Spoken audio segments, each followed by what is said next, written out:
kung sa geology, yung samples namin, pagkakuha namin, pwede lang namin iwan sa labas kasi bato pa rin siya kapag andyan. Pero yung samples ko is water, na yung analyze sa water. So, I need to learn how to be careful with them na bawas contaminants. Kailangan ma-analyze agad kasi baka mag-degrade yung sample. Magandang araw mga kapwa siyentista. Welcome sa BTS o ang Behind the Science podcast, kung saan ating kakausapin yung mga nangungunang scientists sa iba't ibang field mula sa College of Science ng UP Diliman. This podcast is co-presented by the College of Science UP Diliman. Yung guest natin today is very special because I personally know this person. I worked with this person. As a friend and colleague, I am very proud of her recent achievement on publishing a paper to the point na yun yung ginagawa kong or basis para sa thesis ng mga estudyante ko. So without further ado, let's all welcome Shai Mariano to our podcast. Hello, Shai. Hello, Kuya Kit. Ayan. So, si Shai, for the information of everyone, is a member of the Organic and Stable Isotopes Geochemistry Laboratory of Marine Science Institute in UP Diliman. She got her Bachelor of Science in Geology degree sa NIGS, sa National Institute of Geological Sciences. And of course, earlier this year, she already has her master's degree in marine science. Ayan. So, recent grad, tapos nakapag-publish ng paper. So, congrats, Shai. Thank you. Ayan. So, since I have already introduced you, siguro, kwentuhan mo kami. Let's revisit your younger self. Ay, So, kailan mo na-realize? Oo, let's go back to the young and curious you. Ayan. mhm. So, when did you realize that you want to work in the science sector? Actually, siguro nung high school, kasi nung elementary actually parang basic lang naman yung gusto ko na. Gusto ko maging teacher or gusto ko maging chef, ganyan. Yun yung pinaka-earliest na naalala kong dream ko kasi naka-feature siya sa computer book kasi gumagamit sila ng computer. Kaya parang nung bata ko yun yung gusto ko. And then nung nag-turn na sa high school kasi, sinabi sa akin ng mother ko na mag-apply daw ako sa Science High School kasi may scholarship doon kapag nakapasa. So, I didn't know about Science High Schools before that. So, doon lang talaga ako na exposed sa Science High School system nung mag-a-apply and I got in sa Pasig City Science High School. And then there, mas na-expose ako sa science-centric talaga na curriculum. Kaya parang na-encourage din yung science side. And one of my most favorite science subjects was earth science, which then led me to taking geology no college kasi yun yung parang pinaka gusto ko talagang science at that time. Ayan. So, from a budding high school student, well, with an interest in earth sciences to eventually a geologist. That's, you are currently a research assistant at UP Marine Science Institute, tama? Yes. So, uh, share natin sa kanila paano ka napunta from being a geologist to currently in the marine science field.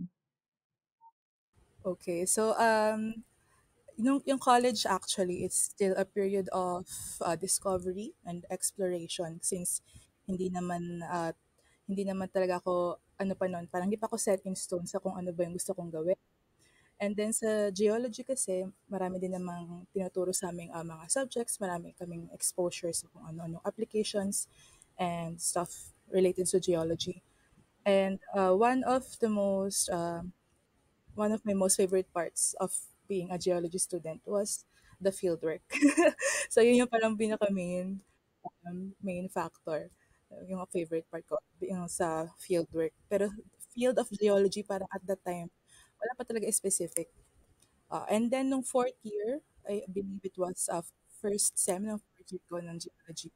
Uh, naghahanap ako ng elective na gusto kong kunin and then nagkaroon ng available na organic geochemistry, which was taught at the time by Dr. Haraula. Na bagong balik lang siya nun from postdoc.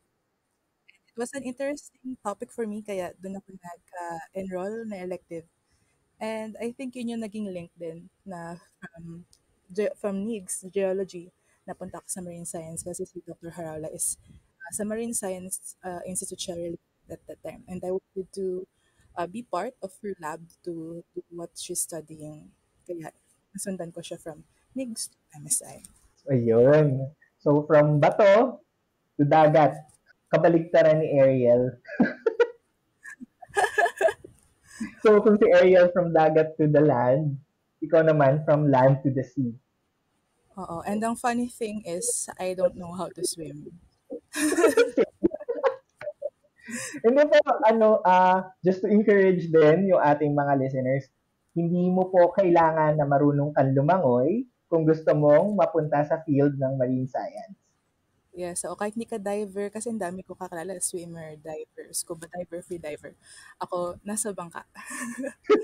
So, actually, kaming dalawa ni Shai, yung nasa bangka pag may field. Yes. Kami yung mga taong bangka. Lahat sila andun sa ilalim. Okay, kami ni Shai. Tapos na tayong mag-sample ng gagawin natin. Antayin natin sila. Picture na lang kami, ganyan. Anyway, let's go back to the topic at hand. So, Mhm. since we now have a idea or a picture, yung medyo brief picture ng personal journey mo into going to your field, let's talk about your paper. So, ang paper mo was recently published last September 2023. And this is actually your master's thesis, am I right? Yes, yes. In our segment called Kwento Mo Yan Eh, first question would be, can you explain or please explain your paper in one sentence? In one sentence, I think um, it would be my contamination ng untreated wastewater sa iba't ibang parte ng Pilipinas, lalo na sa mga natural waters. One sentence. Okay, one sentence. Pasok! And actually, your thesis is very much interesting. Tutulad nga ng sabi ko, naging ano na siya, jumping off point for kasi nga nag-peak siya ng interest lalo na sa students ko currently. And naging jumping off point siya for discussions and eventually for group studies. On your master's thesis, paano ka nauwi dito sa topic na to? So paano natin na-formulate or paano mo na-formulate yung research na to and what gave you the idea for this basically? Okay. So ako actually, isa ko sa mga model ng mga researchers na wala naman talagang solid research plan at the start. Very ano kasi ako, opportunistic. Kung anong merong available resources and opportunity, I take it kasi I don't do take things for granted. So, basically, nung time na mag-start ako ng grad school, so, syempre, in-interview ako ni Dr. Haraula because I wanted to be part of the lab and she told me yung mga studies na currently ongoing sa laboratory and nabanggit niya ito back in 2017 may partnership um, with a US agency funded na project on yung pharmaceutical contaminants sa mga wastewater and mga receiving waters. So, yun yung pinaka nag-pick sa interest ko compared sa other topics kasi it was on pollution, which is I think one of the topics na I feel strongly about. And it's also interesting in a way na iba siya sa ginagawa ko before sa undergrad. So, I think yun yung mga factors na nag-lead kung bakit ito yung study na tinake ko. So, before pa ako actually maging part ng MSI, sumama na ako sa isang fieldwork na nag-sample collection sa Laguna Bay and sa mga wastewater treatment plants, ganyan-ganyan. And at that time, parang wala pa akong alam sa mga protocols. Kasi sa JOL, pag-collect ka ng samples, sige lang ng sige. Yung mga pinupunta namin, may pinuntang kami wastewater treatment plant, tapos parang naghahanap sila sinong gusto mag-sample dun sa influence samples sa mga hindi pa treated. Tapos ako, volunteer naman agad ako. Tapos walang gloves. And then they were like, wait lang, mag-gloves ka kasi meron yung mga microbiological stuff. And I was like, oh, nga naman. Hindi ako familiar sa ganun. So it was a very new experience. So, and so eventually, from that exposure, nag-lead sa merong continued collaboration, especially with University at Buffalo. So na doon ako na-introduce with Dr. Aga din, aking thesis reader. Kasi sila yung nag-optimize sila ng globe to surveil pharmaceuticals in wastewaters and receiving water. So sa side namin sa MSI, we wanted to at yung sa mismong environment na aside kasi sila focus na sila sa infrastructures na wastewater treatment plants and yung nearby receiving waters, we want to expand what if sa natural environments mismo yung kahit walang directly affected ng effluents from wastewater. So yun, and then one thing led to the other, dapat sa Mabini, Batangas lang yung site ko. But at that time, may dalawang other projects na nagsasample sa iba't ibang sites which were sa Pataha Reef, sa Boracay, sa Cagayan de Oro, and sa Davao.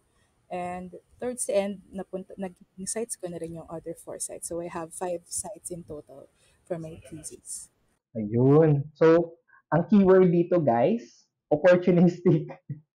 Hindi masama maging opportunistic, lalo na kung for thesis. Di ba? Ito yung good side ng pagiging opportunistic. As Shai said, yung research niya, it started off small and then biglang lumaki. So, di ba, it happens talaga Of based on course. experience. Pero how did you cope on yung biglang shift na parang, okay, you started off with one site and then boom, 5 na yung site mo. Dun sa sampling naman, it wasn't a big adjustment kasi sumasama na rin ako sa mga field sampling. So, okay lang yun. I think yung pinaka may adjustment part ay yung sinusulat ko na yung manuscript. Kasi I had the first draft of my thesis/paper way before pa. Tapos nag-pandemic. Kasi nung pandemic lang actually na-decide na isang other 4 sites. So, nung time na yun, parang sobrang nakaka-block na ang dami kong naman kailangan kwento, paano ko dapat sasamahin. Coherent pa din. May first draft na ako, parang sayang naman. Pero I decided na scrap yung buong first draft, and I started from another blank page. And then from there, guided by a new outline na sinulat ko muna bago ako magsulat ulit. So from there, ayun, na reconcile ko naman na kahit 5 yung sites ko, na-identify ko kung ano yung mga similarities na pwede kong i-discuss. Together sila or kailangan makahiwalay. So, ayun. Yun. So, with all the sites na tinignan mo sa paper mo, paano yung naging funding situation ito? I mean, ako personally alam ko, pero let's share it to the listeners and watchers kung saan galing yung pera, 5 sites. Ganun. Ang dami. So, malaki rin siyang funding technically. Yung Mabini Batangas is funded siya ng MSI mismo sa mayroong tinatawag na MSI in-house grants which is given to the faculty every year to support small projects sa lab. So yung kaya isang support yung Mabini Batangas. Tapos yung Boracay at Batangas Reef, part kasi siya ng Chad Picari project na mahaba yung pangalan. But it's technically autonomous surface vessel for monitoring environmental health, parang ganyan. Tapos nagkataon, so ayun, marami kasi sa environmental health, pasok sa banga yung water quality in terms of contaminants. So nakapag-sample, nakabili ng supplies with funding. And also another support is from the USAID uh, peer project Peoples, which is baselining uh, environmental health ulit. Tapos pero ang sites naman is Cagayan de Oro and Davao. So yun yung mga basic, yun yung mga main funders ng thesis. And then for the laboratory part, may support din sa collaborators namin from University at Buffalo kasi sa kanila yung instrument side and yung mga standards which is mahirap makuha dito. So sila rin nagpo-provide nun. And I had the chance to go to Buffalo to analyze yung 200 plus na samples sa 5 sites na yun. Oh my God. So, speaking of the 200 plus samples, feeling ko dito na papasok yung next question natin. Ano yung mga challenges mo na na-experience during the conduct of your thesis/your research? So, first, well, actually madami, pero paano natin isa-isahin? Yung pinakauna, I guess, is, of course, yung shift from yung field ko na geology to yung methods ko kasi is on analytical chemistry. So, kung sa geology, yung samples namin, pagkakuha namin, pwede lang namin iwan sa labas kasi bato pa rin siya kapag andyan. Pero yung samples ko is water, na yung analyzed water. So, I need to learn how to be careful with them na bawas contaminants, kailangan ma-analyze agad kasi baka mag-degrade yung sample, ganyan-ganyan. So it was really a learning process then, and good thing naman sa major part ng field works na may sample collection. Medyo gamay na yung part na yun. And then I think another challenge is, well, okay, sa sample collection, yung mismong supplies. Thankfully, dun sa first parts ay ayun nga, provided naman ng collaborators yung standards. Tapos, thankfully, 2 projects yung nag-provide ng consumables, ganyan. Uh, pero yung pinaka naging challenging part siguro nung, saan nga ba? Nawala yung train of thought ko. Yung sa pag-compute. Kasi may software na inintroduce sa akin ng Excalibur.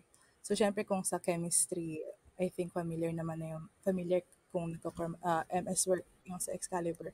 But then I had to learn it from the beginning, and kailangan kong maintindihan yung parts kasi hindi yung ginagamit sa pagpapagana ng LCMS. And then kukunin yung pag-compute. So, parang I think 3 or 4 na beses akong nagre-compute ng mga values kasi hindi enough. Of course, kapag may peaks ka na, hindi lang naman yun yung kailangan mo. Kaya mo siya i-compute from there. And you have to understand the how to get, o kung ano yung positive, ano yung false positive, ganyan. Paano mo tatanggapin if positive ba to or not. So, ayun. Yun yung pinaka-challenging kasi meron nga akong Excel files, parang 4 siya na Excel files. Computation V2, computation V3, computation V4, ganyan. Sobrang dami. Tapos, so, ayun, yun yung isa din sa mga pinaka-naisip kong challenging parts. Sa lab natin before, as in, yun talaga yung naging challenge natin. The amount of data and kung paano natin i-analyze yung data na yun. Kasi, ang dami talaga. Ang dami. Ang dami niya talaga. Okay. So, tuloy-tuloy na natin with your experiences, ha? So, this time, let's talk about the good, the bad, and the ugly. What were your memorable experiences while doing the research? Let's start dun sa good. Ano yung pinaka-good or best memorable experience mo? Actually, madami. Isa sa mga pinaka-trivial is first time ko mag-Boracay dahil nag-sampling collection. Ganyan. So, thank you sa mga, thank you sa Chad Picari for funding. Pero, ayun, mostly sample collection naman yun. Tapos, pati yung first travel outside the country. Puro travel. Wala yun, first travel outside the country para mag-analyze ng samples is dahil ba rin sa thesis ko na to. So, grabe, yung parang first international travel na ako lang mag-isa, wala pa akong kasama. So, ganyan.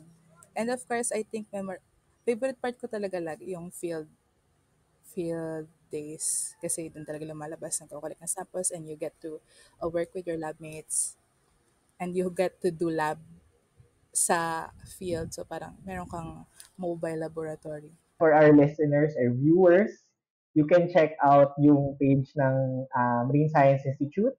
Meron din dong feature si Shai on the Tubataha. Makikita nyo dun yung mobile lab na as in, nasa tuktok kayo ng yate, di ba?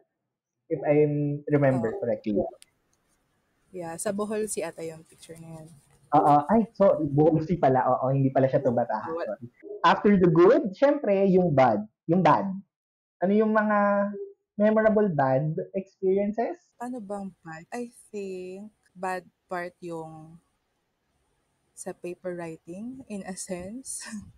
Kasi kapag lagi mong kaharap yung paper mo, lagi mo siya tinitingnan, tas everyday ine-edit, tas akala mo tapos na, tas bigla may bago na namang i-edit, parang nakaka-drain. So yun yung isa sa mga pinaka-memorable na bad experience. But I think you just have to deal with it kasi yun talaga yung part ng process. So it's about how you cope with the process. So well, kasi ito first time ko ding magsulat talaga. So kaya first time pa rin ma-experience yung ganun-ganun. Pero ano naman, supportive pa rin, supportive naman din yung advisor. Like, nung first time namin makauha ng reviews, tas may parang very, very negative reviews yung paper. And she was like, okay lang, ganun talaga siya sa mga review process. Harsh sila masyado, pero hindi naman, parang don't take it personally, ganyan. Nag-a-advise agad siya ng ganun. Ayun. You just really have to trust the process. Kasi Yeah. ang pagsusulat ay it's not always perfect agad. Diba? Mm-hmm. So you really need a perspective from other people, unang-una. And you also need to trust in yourself that your research is good enough. And ano lang, paano mo lang isusulat or ikikwento, di ba? Yes. Ito na, mabigat. The ugly. So yung worst of the worst na experience. Ang haba kasi ng process ng thesis ko na parang 2018 to 2023. Feeling ko yung parang hindi na siya related masyado sa research. Pero ano kasi, yung siguro yung worst part relatively for me. Kasi kailangan ko siyang ihabol sa deadlines for graduation. Tapos dalawa yung ine-edit ko, yung paper and then yung thesis manuscript.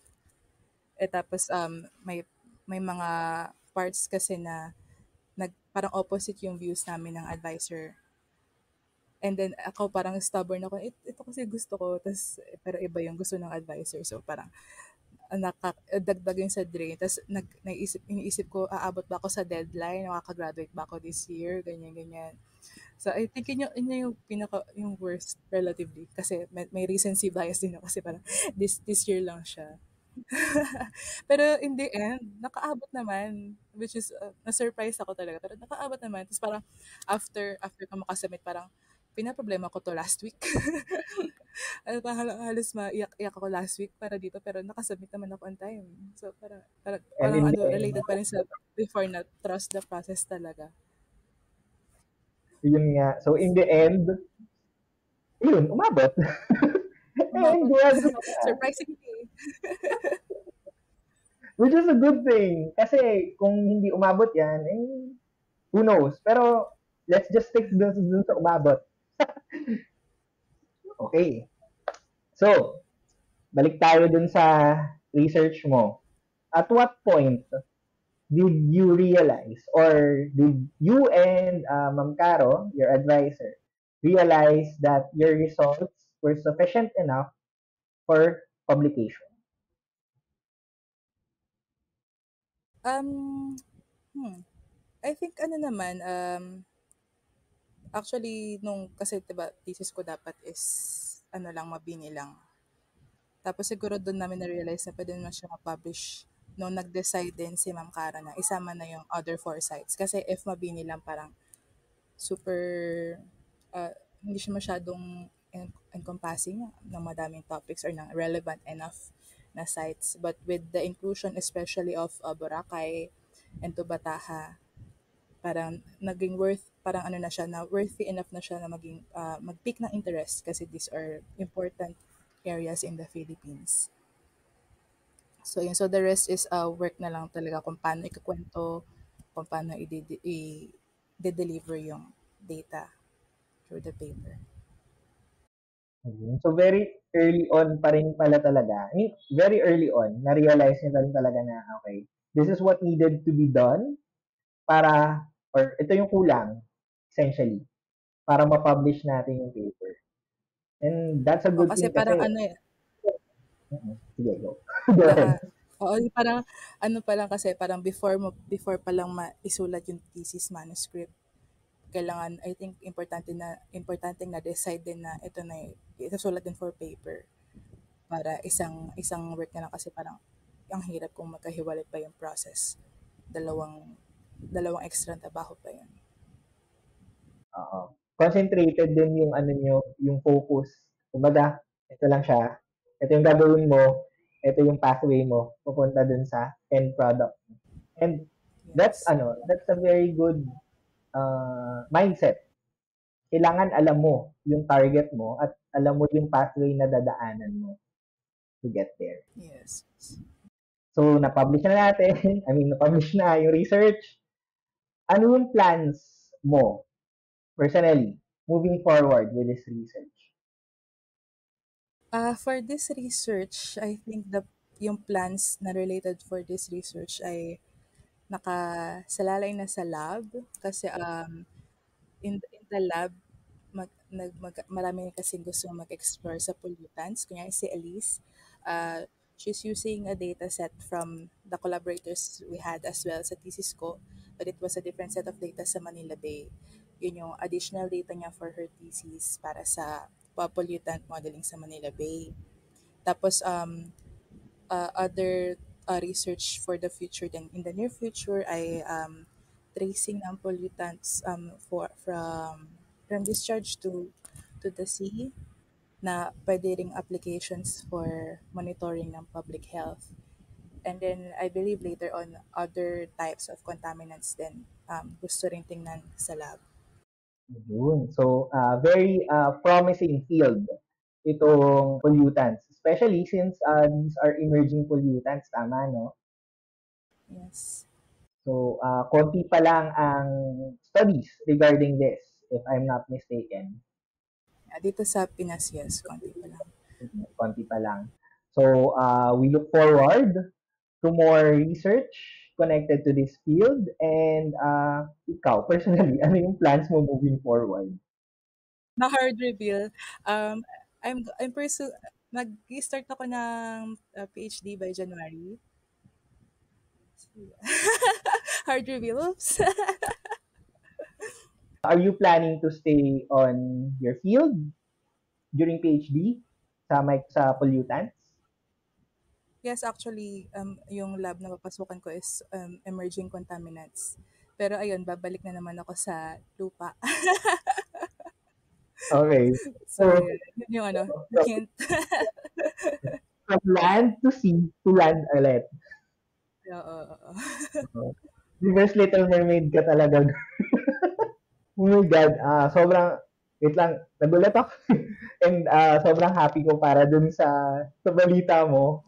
Personally, as your friend and as a previous colleague, natuwa Yes. ako to hear that, oh my God, dito pa talaga sa point.